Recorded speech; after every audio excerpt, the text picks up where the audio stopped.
সুপ্ৰভাত বন্ধু বান্ধৱীসকল, আজি ব্লগটো আৰম্ভ কৰিব বিচাৰিছোঁ ডাইনিং টেবুলৰ পৰাই। পূজাই ৰাতিপুৱাই ৰুটি বনালে আৰু ভেন্দি আলু ভাজিলে আৰু লগতে আমৰ চাটনি অকণো দিছে। এতিয়া ৰুটিখন খাই লওঁ, মই খাই লৈ পেলাই দুপৰীয়া তৰকাৰীখন বনামগৈ, তাকে আপোনালোকৰ আগলৈ মই আগবঢ়াম। সেয়েহে আজি ব্লগটো মই এইখিনিৰ পৰাই আৰম্ভ কৰিছোঁ, আপোনালোকে শেষলৈকে চাই যাব বুলি আশা ৰাখিছোঁ।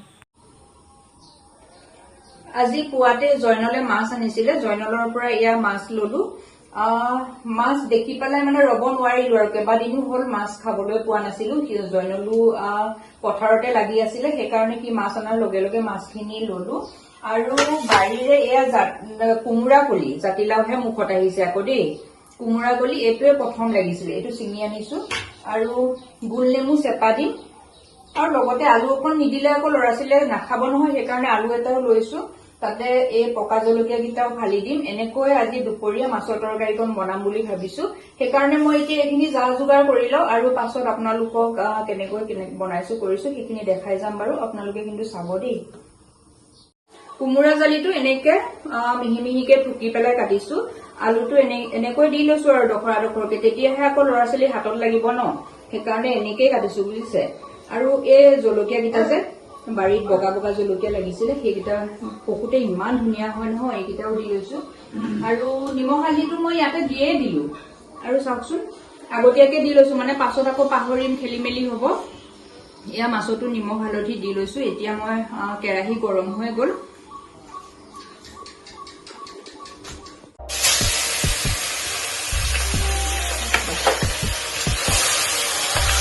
লোহাৰৰ কেৰাহীখন হলে ভাল হয় কি মাছটো লাগি নধৰে, ভালকে গৰম হলে ধুনীয়াকে মাছটো উঠাব পাৰি।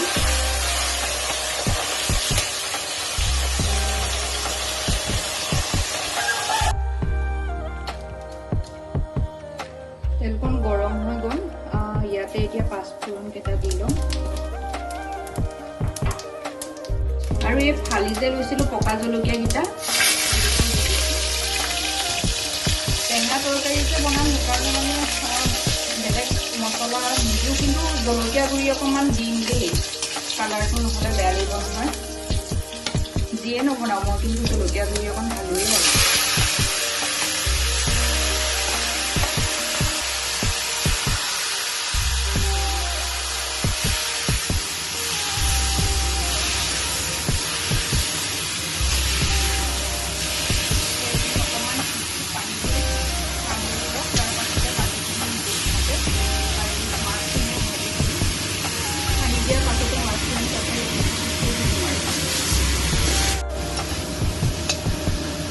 এতিয়া পানী দিবৰ হৈ গৈছে, পাচলিকণ ধুনীয়াকৈ সিজি গৈছে। প্ৰথমতে পানীকণ দি লওঁ।